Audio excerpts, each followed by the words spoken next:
Welcome to Out of the Box with Christine, the podcast for conscious entrepreneurs.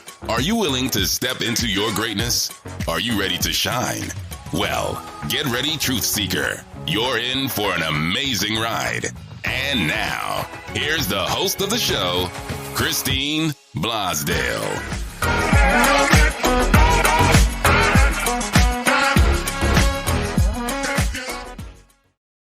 Welcome back to Out of the Box with Christine, the podcast for conscious entrepreneurs. And today you're in for a big treat, my beautiful listeners and viewers on YouTube.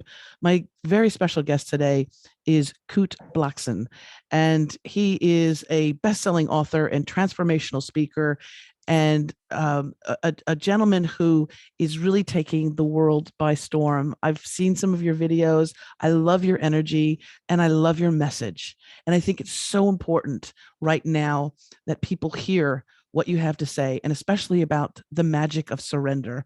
And we're going to talk about near-death experiences and all of that. But welcome to the show, Kute. Thank you so much for joining me. Thanks for having me.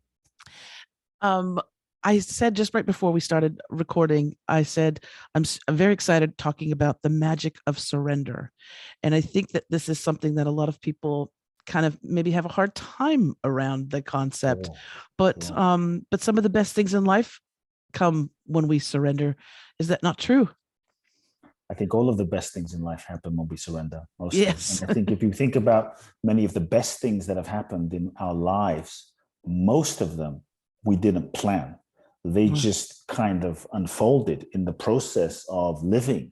And maybe we were going one way and life unfolded another way. And even when it seemed like it was the worst thing, it turned out to be the best thing. That breakup that we thought was the worst thing, that if it didn't happen, we wouldn't be with our person today. And so I really feel that surrender is the most important thing that we can do as human beings. I feel it's part of the purpose why we're here. And I feel that surrender is the password for freedom, the key to our next level, the real secret to manifestation. So we can go deeper into surrender, but we're gonna go deep, my friend. We're gonna go deep. It reminds me of a scene. It was the movie about Joan of Arc, and I think Mila Jovovich played Joan. And there's a very famous director who was filming this movie, and I can't remember his name now. And everybody's probably telling me the name in radio land and podcast land. But there's a scene where she's going up a ladder to, on a very, very high wall. And as she's going up, she gets struck with, I believe it's like an arrow or something, that she gets hit. And she has her armor on and everything. And there's just this moment where she realizes that she's hit and she falls backward. And the camera is over her as she's free falling backward, right? And it's not just the scene and imagining Joan of Arc, having that happen, but it was the filmmaker, and the actress had said that she had absolute faith in the filmmaker, in the director. And at that moment, because she didn't lose eye contact with the camera. So she's free falling backwards and just looking directly at the camera. And it's one of the most magical moments that I've seen in cinematography. And that's sort of the feeling, because I've had near-death experiences. I've had those moments of surrender as well. And that's the feeling, is that the universe, God, love, whatever you want to call it or name it, will catch you. And not only catch you, but take you to the place that you really need to be. Let's talk a bit about your surrender and a little bit of your life story. I think that you have a beautiful story about your father and how he was going to set you up on one path of life, and how your life radically changed from that moment on. Can you talk about that? Yeah, I was born in Ghana, West Africa. So my father is from Ghana. My mother's Japanese. I grew up in London. And for me, I always felt a deep compassion for people. I was a very sensitive kid. And so there was a part of me that always felt the sense of wanting to alleviate people's suffering in some way. I didn't know what that would look like. And my first memories, like with my father as a boy, was I remember being lost in the crowd in Ghana, West Africa, and seeing this man, my father, walking, and this crippled woman literally picks up the sand he walks on and wipes it on her face and stands up. And so week after week, I grew up seeing blind people see and deaf people hear, and people stand up out of wheelchairs. And he'd look at a woman in a wheelchair and say, "You're not sick, stand up." And miracles would happen. And so I grew up seeing this. And so when I was age 8, my father built 300 churches in Ghana, West Africa, and had hundreds of thousands of followers, a huge church in London, about 5,000 followers at the height every Sunday. And he was a metaphysical, spiritual, mystical type of guy, and very deep, spiritually wise soul. And so when I was age 8, I started speaking in my father's churches. I was just thrown into the audience one day. My father said, "Speak," unbeknownst to me. That began my speaking career. And then when I was 14, to reference what you were saying, my father just decided. My father and I loved him. I looked up to him, but we weren't close. And he was a very old school kind of guy. And so he just decided one day to announce to the congregation that my son is taking over my ministry and he is my successor. And everyone was excited and elated. And I was in complete shock and because we didn't speak about it, and everyone was excited but me. And I thought I should be excited, but I knew in my being, in my soul, that something wasn't aligned. I knew in my being, in my gut and my soul, that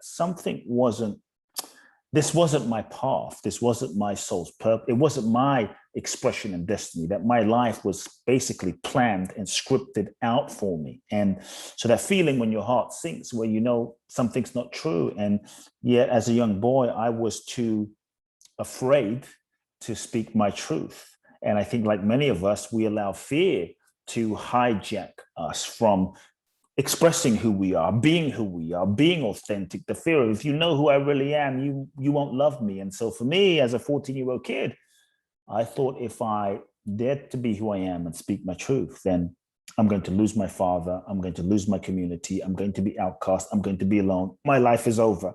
And so I said nothing. And it took me about 4 years of deep soul searching and crying and letting go and surrendering and internal conflict to come to the point when I was 18 of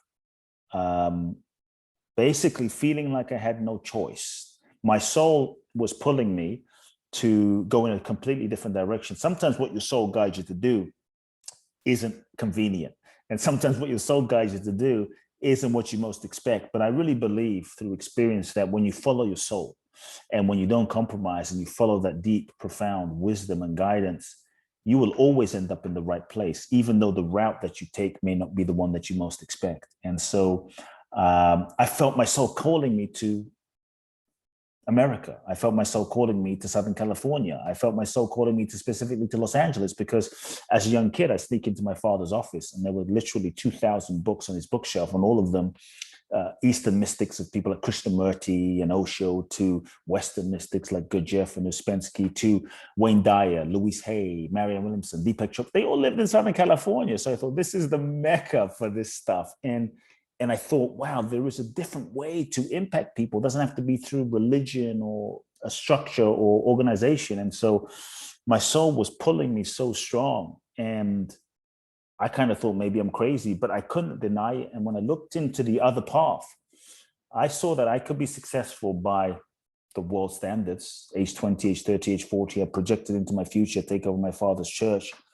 But I felt my heart sink, this deep sense of self-betrayal, that if I didn't have myself, if I didn't have my soul, if I didn't have my integrity, if I compromised it, if I start lying to myself now about who I am, I'm going to have to live this lie for the rest of my life. And the pain, it felt like a soul suicide. The pain felt so deep that I knew what I had to do. And in a nutshell, I knew I had to have the conversation with my father, which I did. Told him I'm not taking over, which was the most scary and terrifying thing for me at the time. Sometimes people think that when you find your purpose, it's all roses and unicorns and violins, when the angels are floating. Sometimes when you find your true purpose, it's freaking hell. Sometimes when you find your purpose, that's when the darkness and that's when the real challenges begin.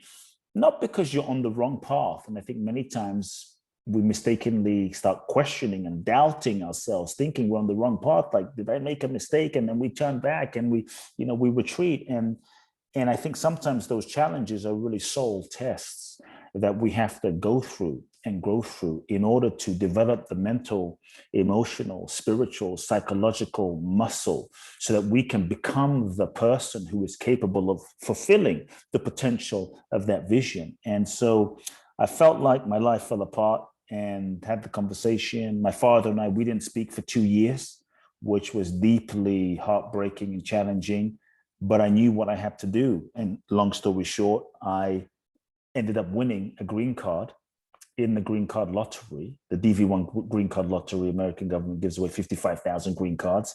So there's not a lot of the green. There's not a lot to go around. I think I met one person that won it, on the planet, and so I won this green card, and that gave me confirmation that I was on the right path. That gave me confirmation that I was being guided by something that was deeper than my ego and my mind. And even though I wasn't totally conscious of what it was, I just felt like, yes, this is the confirmation. So I ended up leaving the church, coming to, as an 18-year-old, 19-year-old kid, coming to Los Angeles, landed in Venice Beach when Venice Beach was crazy, 20-some years ago, and knew no one, $800 in my pocket, 2 suitcases, just following my soul. And I didn't realize in that moment that I was practicing and living surrender in my own way. But that began my journey. Then I went and found mentors and teachers, and many of the authors I read about, studied with some of them, then ended up traveling to places like Israel, studying with some rabbis, Thailand, studying with monks, ended up in India. And it was really my time in India that transformed me and cracked me open to a deeper reality, a deeper nature of my own self. And that's when I came back and started to work with people one-on-one and coaching, and it just evolved from there. Oh, that's so beautiful. And what you were talking about when you had to have that conversation with your father, I of course flashed back to having to have a conversation with my father, a very uncomfortable conversation, but it had to be done. Yes. It was something that has to be done. It has to be done. And once that conversation happened, and it didn't matter how he reacted. Mm-hmm. It didn't matter how he reacted. It was that I felt the courage to sit and to speak my truth to my father and look him in the eyes, which those dynamics of a child and a parrot can be kind of scary sometimes. But once that conversation happened, it was as if a boulder that had been around my neck was lifted. Yeah. And I felt free, and I felt lighter than, and also I forgave him for not, for not saying those things back to me that I really would have loved to have heard, but I forgave him in that same moment. And it was freedom. It was absolute freedom. So I understand what it's like to have those uncomfortable. Now, after those few years, were you able to, did he communicate with you, or was he? Yeah, what was interesting was I was in the US following my dream, right? And I didn't realize that I really didn't know. I was filled with anger towards my father for not supporting me, not being what I wanted him to be. And I felt so abandoned, really, and so rejected at my core for who I am, and that he didn't really see me, and everyone else has the support. And long story short, again, I went to this men's retreat. Basically, I remember what happened is my first girlfriend at 19 said, Kurt, I think you might have a little anger towards your father. And my response was, thank you very much. This relationship is over. That just ended. And then I fell in love again. And this time I thought, oh, this is the one. And so I thought, I have to make this work. And she says, sure enough, I think you might have a bit of anger towards your father.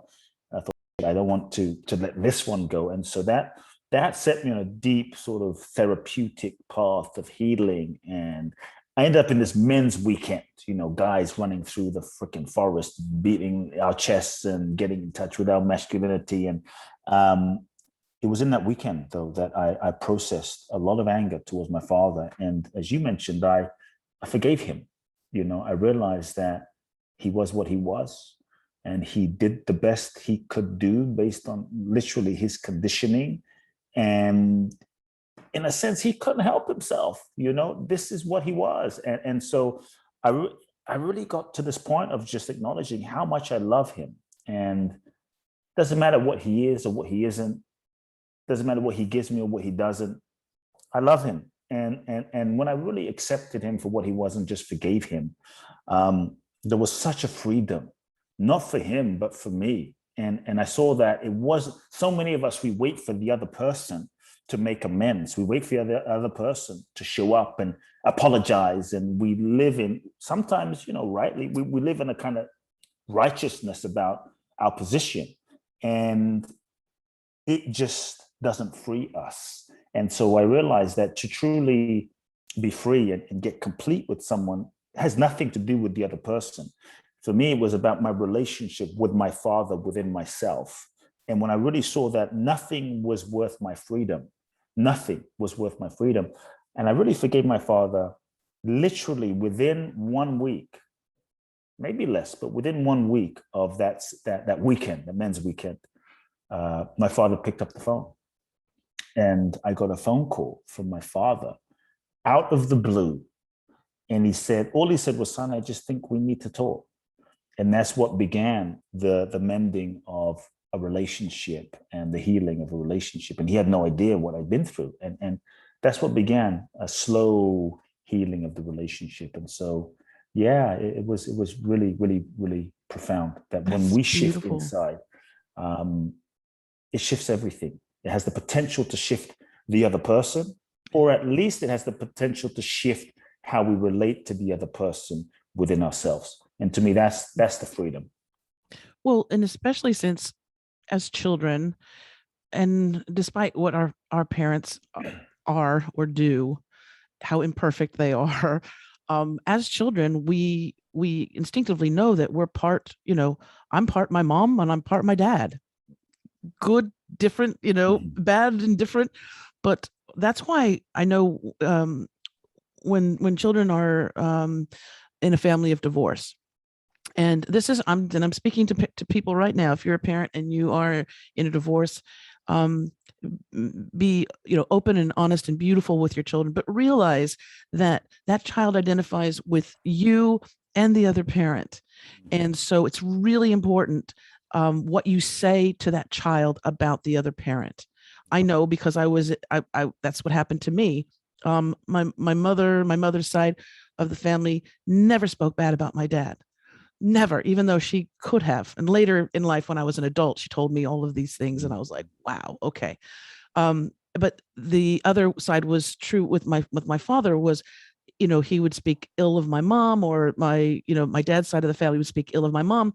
But what happened is that they don't realize is that it's not, the child is not saying, oh, that person outside of me, it's them as well. So when you say, oh, so-and-so is a lousy this or that, or dumb or whatever, you're actually saying that to your child.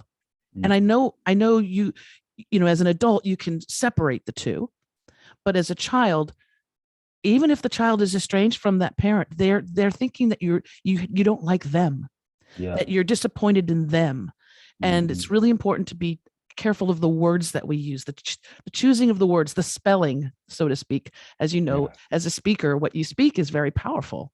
And what we say to children is like, holy moly, it's magnified. Yes. So that's something that's really important. Kute, I wanted to, you had something that I think some of our listeners and our viewers on YouTube can relate to, and I know I can relate to, but you had a near-death experience that was quite magical in its own. Can you share that story with us? I've had a few. Depends which one you're speaking to, because I've had a couple of them. I think, were you in India? And there was, yes. Well, there were two in India. Oh, there was two. We'll talk about the most memorable one, the one that really comes to your forefront. Look, honestly, they were both memorable. One was in a car, and in the middle of nowhere in India, after spending time with this enlightened spiritual guru who was just 6-7 days, me and this guru in his ashram, and then here I am about to die. And what had happened was I we were driving down the street on this 1-lane highway, nothing but cows and nature all around. And I see this truck coming, and we're going up 200 kilometers an hour. And I'm thinking, oh, shit, there is no way. We're about to hit. And so I remember in that moment, I saw my entire life just flash in front of me, and everything went into slow motion. And I thought, oh, this is how it ends. And it was interesting. The car spun around, everything stopped, and then I opened my eyes and I thought, oh, I'm still here. And so that was a very eye-opening moment that got me in touch with the fragility, like really the fragility of each moment, the fragility of life, and how life can be gone in a second, you know. And the other time was when I went into the Himalayas, and I walked up into the Himalayas, and I wanted to go to the source of the Ganges and touch the source of where the Ganges flow, the sacred river in India. And so I began walking at the base of the Himalayas and started walking up. And the first day I was walking, I started feeling a bit off. And then within an hour of walking, I was sick. And within 2 hours, I was vomiting, diarrhea-ing, headache, and not sure what was going on, because I prided myself as a very, athletic, strong guy. And I saw these sadhu monks like running up the mountain. And now I'm really judging myself, feeling embarrassed. So I'm, working harder, huffing and puffing. And literally within a few hours, I was crawling up this mountain. And it ended up taking me 9 hours, maybe more, to get to, maybe 10 hours to get to the top. And 2 hours in, I thought I was literally going to die. I thought, I had horror stories of being in India, and I thought maybe I had gone malaria or something happened. And I'm literally was hallucinating and seeing things and shaking and diarrhea-ing, and things were coming out both ways. And that made me start reflecting on life and so many regrets I had in terms of my father and my mother and time and relationships. And I just started doing a whole life review, crawling up the mountain, feeling like I'm dying, and made it to the top of the mountain. I made it into a tent that was at the top of the mountain, and was kind of sure I was going to die, and went to sleep, woke up the next morning, I couldn't walk, so I held onto a donkey going down the Himalayas, and literally like this donkey on the edge of the mountain. So I had no energy, so my head is hanging off. And if I fell, I would have been surely dead. And by the time I got into the taxi, in the backseat of the taxi, progressively as the taxi drove away from the Himalayas, I started to feel like magically better. I thought, what the hell? I'm like literally about to die. And then I speak to my taxi driver, and he's like, it's just altitude sickness. I'm like, just altitude sickness? And so, but it was like a plant medicine journey or something that really got me in touch with life and death. And so from that moment, I have done my best to hold death close, not as a morbid thing, but a reminder that like I felt death visited me. And in so many ways, as human beings, we avoid death. We resist death. We avoid death. We don't want to talk about death. We're afraid of death. And I think the more we avoid death and we're afraid of death, is the more we avoid life. And there is no life without death, and no death without life. And so it made me make death my friend, and it made me face death and embrace death. And I would invite everyone, as a meditation, as a practice, face your death every day. Bring it close. Don't run away from it. Don't avoid it. Smell it, breathe it, look at it, and just ask yourself, wow, if I were to die today, would I be ready? And if not, why not? Like, what's ungiven? What's unsaid? Because we are all going to die. Jesus died, Buddha died, Bruce Lee died, Mother Teresa died, Muhammad Ali died. If they died, we're going to die. I mean, it's like the only guarantee: you're born and you die. And yet you pay taxes. And we pay taxes. Some do, some don't. Yes. But, if you have crypto, maybe not. But, we live like we're going to live forever. And the truth is, tomorrow's not a guarantee. And so I think when we can just meditate on death and face it and be with it, you know. There's a profound relationship, at least for me, that opened up with life and how sacred it is and how precious it is. And so, like, if death came, would you be ready? And if not, why not? What's ungiven? What's unsaid? What's unexpressed? What's unloved? And to feel that, like truly feel that, because the people in, let's say, 9/11 or a natural disaster or a random car accident, they had no idea that they weren't going to come home that night and look their loved ones or their kids in the eyes and say, like, I really love you, or I'm sorry, or I apologize, or, you know, you mean so much to me. And so I invite people to sit with, like, how would you need to live in such a way that if death came, you would have no regrets? And I think so many of us, myself included, we have regrets, you know. And one moment when I also really realized this was in a very simple way. In 2016, my mother was diagnosed with stomach cancer. And this is what also inspired the book, The Magic of Surrender. And my mother and I were like this. We were super, super, super close. She was my everything, my heart, my soul, the angel in my life that taught me real love, unconditional love. And I started to fly back and forth from Los Angeles to London, literally every month for a week, for a year, to be with her. And it was amazing. I got to spend a year with her, which was a privilege. Some people don't get that. And I would be in chemo sessions with my mother, just holding her hand, talking about nothing and everything, just talking about, like, random stuff, like seemingly mundane, ordinary stuff. And we would take walks in the park and we would just sit and have tea, and so many things that I hadn't valued because I was so busy trying to, like, build my career and save the world, that I missed these ordinary moments of just sitting with my mother, you know. And I realized, like, why did I wait till she was dying to take the time? Because I thought I had more time. I thought there were more things we could do.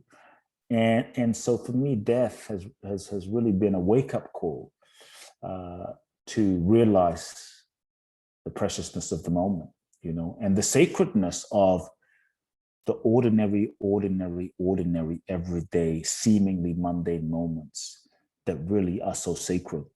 Holding my mother's hand, sitting, having a cup of tea. Like, in that process, I remember thinking, this could be the last time I see my mother wash the dishes. This could be the last time I see my mother, like, clean the table. These random things that I just had this could be the last time I could just send her a text or a voicemail. You know, these things we take for granted. So I think when we can really hold death close and just accept, I'm going to die. How do I want to die? How do I want to live?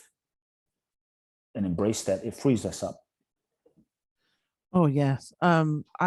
I think it's those ordinary moments that are the extraordinary moments when, you know, I know when I had a near-death experience in Costa Rica. And once I had this near-death experience in Costa Rica, my whole view on life changed, because at the moment, and again, it was a moment of surrender.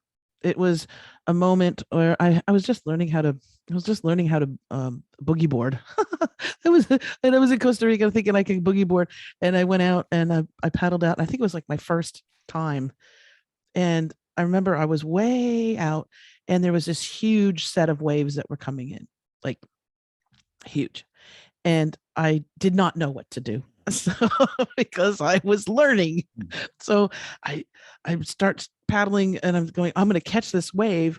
And I didn't make it out fast enough. And so what had happened is that literally I was in front of the wave, and this massive wave just, like, picked me up, literally just picked me up. And I think it felt like I was in a Empire State Building. That's how tall this wave was.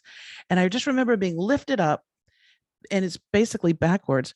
I looked behind me, and the area was, all of the water had been sucked out because of the size of the wave. And there was like a rock, like a huge flat rock, the size of my living room, that was being exposed. So I'm thinking, okay, I'm going to fall backwards hit my head, break my back, and then be shoved into all these jagged rocks that are on the cliffside there at the beautiful Costa Rica. And so in that moment, everything stopped. And I don't know if you've had this experience ever, but when life stops, all of a sudden at that moment, I was just hanging onto this boogie board, literally just dangling, and everything stopped. And I was, for that moment, connected to everything. I was connected to the water. I was connected to the birds. I was connected to the soil, the trees, the monkeys, the everything. And it was perhaps the most beautiful feeling I have ever had. There was no disconnection. There was no me and you, there was none of that. It was just, I was connected to everything.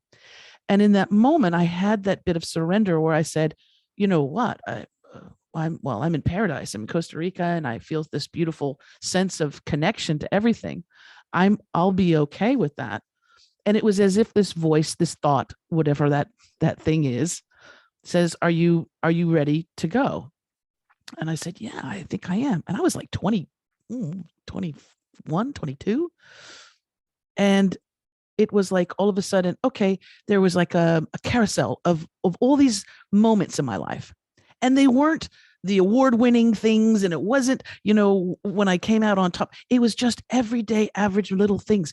Me putting my hand in a cookie jar at my grandma's house, moments that are not spectacular, but they're everyday moments that have that beautiful essence of who we are and the people that love us as well. So all these little moments just kind of like carouseled in front of me. Boom, boom, boom, boom, boom, boom, boom. And then I got an image of what it would be like my mother finding out that I died in Costa Rica. And it was actually, I was shown like a TV set, like she found out on the news. And I said, oh, no, that can't happen. That would kill my mom. I would kill my mom's soul, because she had many years before I was born, lost a child who had hit their head in the bathtub and didn't drown, but from that accident had died at a very young age, like 2 years old. And I said, she cannot have another child killed in this way, and die. No, that will just ruin her. And it was like this question of, okay, so are you sure? You sure you don't want to go? I was like, no, the impact of my death on her, I don't want to happen.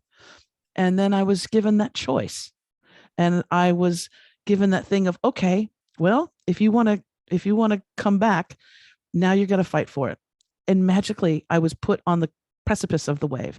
I was going from backwards underneath it to on top of it.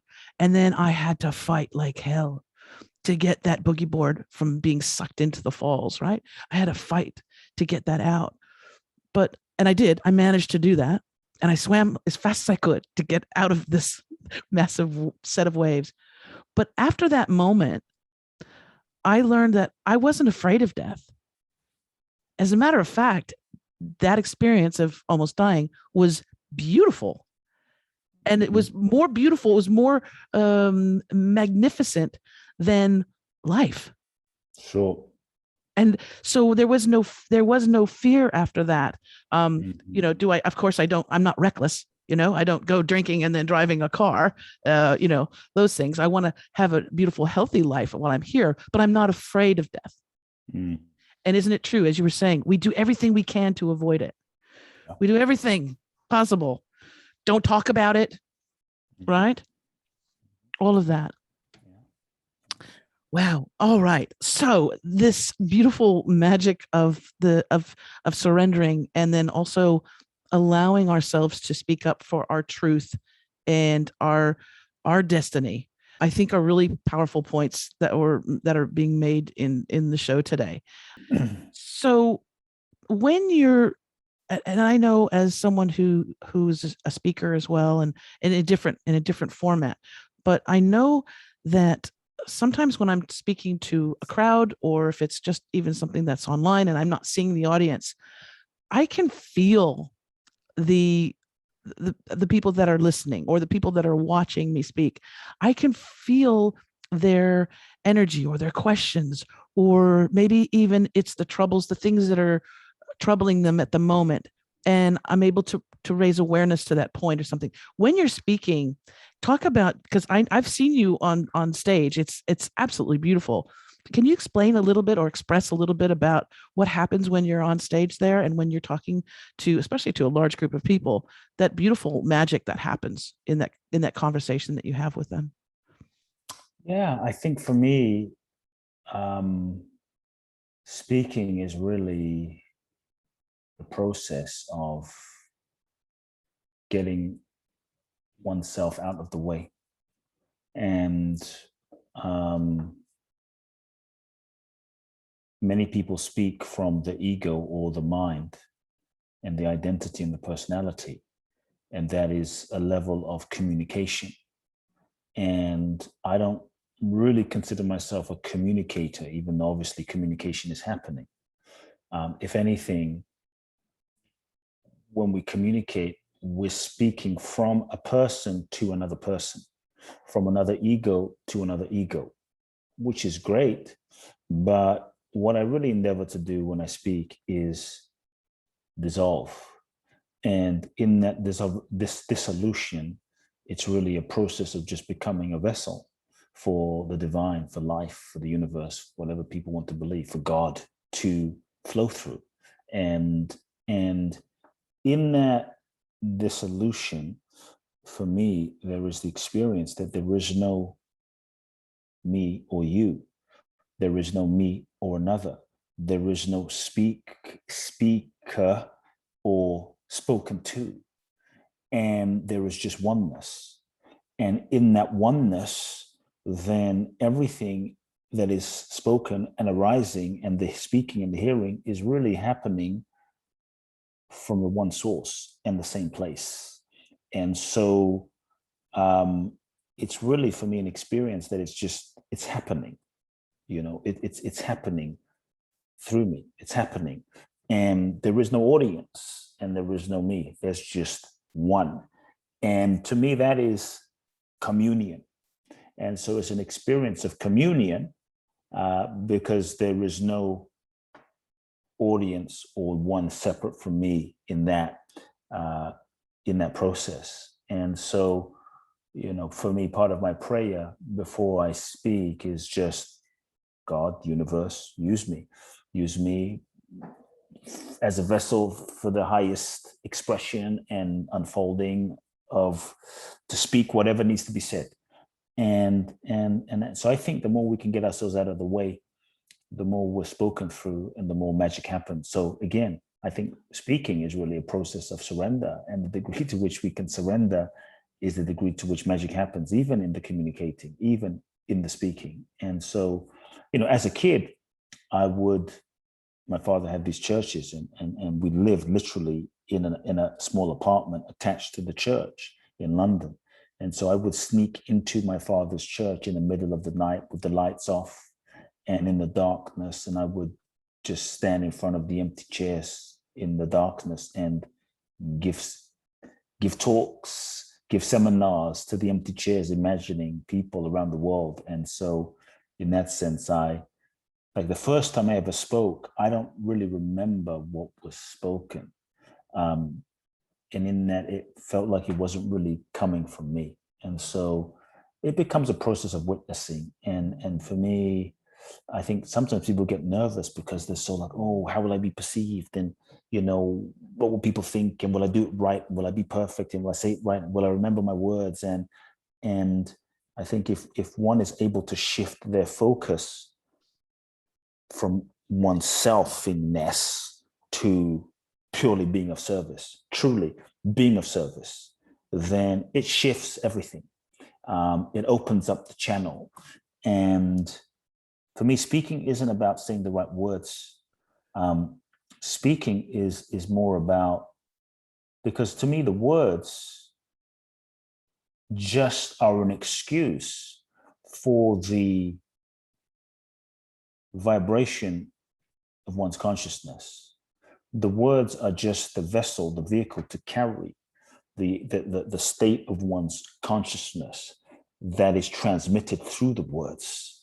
and the words are the vehicle that transmit one's intention and consciousness. So on some level, I'm saying, it's going to sound a little extreme, but it doesn't even really matter what you say. Yes. You could even, drop Yes. in and read from a phone book, and there's a resonance and an energy of silence that is transmitted. The silence of your being, the silence of your soul, the silence of love, that is transmitted, that the audience will feel. Because what I found through years of speaking is many times the audience won't remember what the hell you said, all the clever things that you came up with, the 7 steps, 7 this, 7 that, formula, paradigm, blah, blah, blah, blah, blah. But they will remember the resonance and the transmission of energy and love and frequency that will stick inside of them and move them. And maybe they'll remember a story or two, but what they really take away is the feeling and the essence and the resonance. And that is the invisible. And so I think if someone wants to be a great speaker, forget about, because there's a lot of trainings, stand this way, speak this way. I mean, it's all great, but I think at a certain point that we have to throw all of that stuff out. You master it, but throw it out and just let your soul speak and come through you. And I think that's when the magic happens. And that's really, when I speak, all I endeavor to do is just be a vessel for whatever needs to be said for the highest service of everybody. That's the key, isn't it? As well, getting your ego out of the way, your getting your needs and your the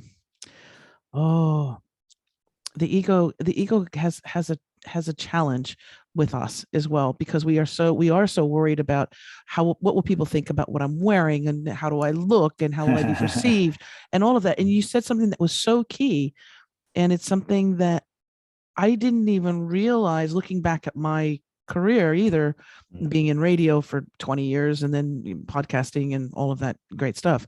And this was before ever doing anything on video. But people will remember how you made them feel. Again, they may not remember exact words that you used, or you might have some beautiful words that you use, and and they're powerful. And those pauses that you have when someone's speaking to you about something really grand, or an obstacle that they've overcome in their life, and you take that pause to actually listen to them, that's powerful. And that's why I love radio and I love podcasting, because you don't see the person, but you feel them. You actually can feel them. And that's, I think, is, you just nailed it. It's on how people will feel your intentions. Yeah, that's what resonates. That's what transmits. And so it's funny. I went to, I love TED, but I went to TED, actual TED. I did too. I like them. Not TEDx, the actual TED. And I was there, and all these speakers, live. And I'll be honest, after a day, I kind of stopped going to the talks. And I don't remember one thing from 4 days of being in TED. One idea. Don't remember the thing. But I remember a couple of people that made me feel something, that made me feel a resonance, of something. There was this incredible set designer, S. Devlin, who spoke, she designs the sets for like Beyonce and all these people for the music. And I remembered how she made me feel, and so like the best speech, one of the best speeches I ever went to,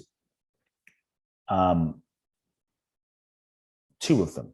One of them, to make a point, the person was so just raw and, unpolished and like not Toastmastery speakery, but it moved me. And that's profound. The other amazing talk or speech I went to was when I spent time in India with a saint, sage, enlightened being.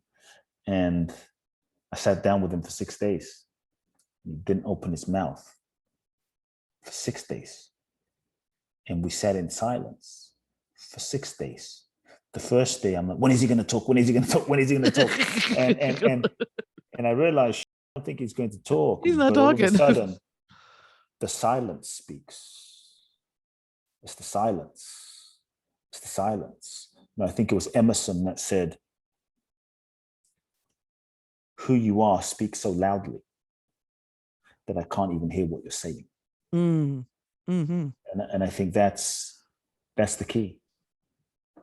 That's beautiful. That's absolutely beautiful. I could see you just sitting there waiting for him to say something. Oh, okay.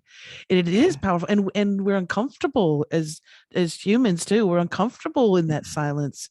We feel like we, need to keep the conversation going or say something. Small talk. The ego is uncomfortable because in the silence, ego starts to dissolve, or we could say, in the silence, in the stillness, ego no longer exists. And so, as human beings, we are so identified with ourselves as this mind, this body, this mechanism, our ideas, our beliefs, our past, our history, as this thing, right? Kute, thing, Johnny, Susie, it's this mechanism. And so the ego's job is to reinforce its existence and make sure we don't get hurt again and to protect us. And so one of the ways that the ego reinforces itself is through constant business activity, and also constant talking, because I'm here. Yes. Oh, I'm here. I could hear myself. I'm here. Yes. I must be here. Hey. And so it can feel, the silence can feel scary to the ego, especially when we've been conditioned to believe that we are the ego. And we think that we're the ego, and we think that the ego is a thing. But when we can realize that the ego is not a thing, but the ego is just a process. It's a process of patterns that we've identified with. It's a process of identification. When we realize that, it's not a thing and I'm not it, then we can kind of relax and just open to silence a bit more. And I think it's in the silence that we can hear our soul. It's in the silence that we can really hear the universe. And it's in the silence that we can really hear a deeper guidance and a deeper truth. And so many of us, we don't tap into that deeper truth because we're not willing to be silent. We're constantly being busy. And so it's the ego that resists surrender. Because in surrender and letting go, there is the perception to our identified selves as ego that I'm going to die. That I'm going to be lost. I'm going to die. That I will no longer exist. And so we resist life. We create drama. We create struggle, because at least I'm here. Even if there's drama around, I'm here. I'm struggling. I'm here. And then we're not open to grace. We're not open to flow. We're not open to the magic. We want more struggle because we get a sense of being reinforced. And so I think surrendering, even in speaking, in living, I really believe it's the password to freedom. It's the key to our next level. All of the great ones, they surrendered themselves. Jesus, Buddha, Mother Teresa, Gandhi, Bruce Lee, Oprah, they all surrendered themselves. And I think in the surrender, they were able to transcend their own ego limitations. In the transcending of their own ego human limitations, they tapped into another dimension of themselves. And in that, life was able to use them, and life was able to manifest through them and speak through them in ways that I don't think they could have planned and imagined for themselves. Right. Well, I equate it to being like in a beautiful garden, and here we are in like almost like a little sow bug, like a little this consciousness that's just here and thinking about all of our past hurts, and this person did me wrong, and what am I going to wear tomorrow, and what will people think about this or that, or the car, or this or that. But we're in this little ball, and self-consumed, also social media and all of that, but we're still in this little ball. We're not looking, we're not even seeing that there is a garden all around us. We're it can be a mini hell for some people, because they're stuck in the mind, right? They're stuck in the mind. And again, that ego, it's screaming out for attention. So the subconscious thoughts, and even we can be saying, of course I want to be, a happy, successful person. I want to have good relationships and all those things. But it's those subconscious thoughts too, those things that have been planted in our psyche as children, imprinted on it as children, but we're still in that little ball and not seeing this garden that's all around us. And it is truly magic when you are able to let the ego go and say, and as like I said, I love what you said earlier, to allow whatever is the best, whatever is the highest good for all to come through, and not worry about those other things. Don't worry about who's showing up to your, party. Don't worry about what other people are going to be thinking about you. If you come from your heart, that is so powerful. And your intention is so powerful. People can feel it. Absolutely. Oh my goodness. Kute, it's been an absolute pleasure to be with you today. And I would love for folks to get more information about you. They can go to KuteBlackson.com. I'll have it in the show notes, so you can just click on that link. Make sure you check it out. And anything else that you would like to bring people's awareness to? Yeah, the Magic of Surrender book is available. The paperback is available on Amazon. If people feel called to maybe go to the next level, twice a year I do an event in Bali. It's called Boundless Bliss. Every July and December, www.boundlessblissbali.com. Oh, when is this? When do you go? December the 5th through the 16th is the next one. And we dive deep and take people through a process of transforming and surrendering. I might have to join you on one of those excursions. Anytime. We're not too far from Bali here in Australia. Nice. That would be beautiful. Oh, thank you so much, Kute, again for being on the show today. And may you continue to reach and send your beautiful energy and connect with more and more people around the world. I'm very, very honored that you came on to the show today. Thank you so much. And thank you, wonderful listeners, and of course, viewers on YouTube, listeners to the radio show and also the podcast on all the major platforms. If you'd like more information about this podcast, you can go to outoftheboxwithchristine.com. If you want more information about me, christineblasdale.com as well. All those links will be in the show notes, as well as the link to Kute's book, The Magic of Surrender. You can click on that link and get the book, and also his website, KuteBlackson.com. Thank you again. Thanks, Kute. Thanks so much. And thank you, wonderful listeners. As always, I remind you to think outside of that damn box. Bye for now.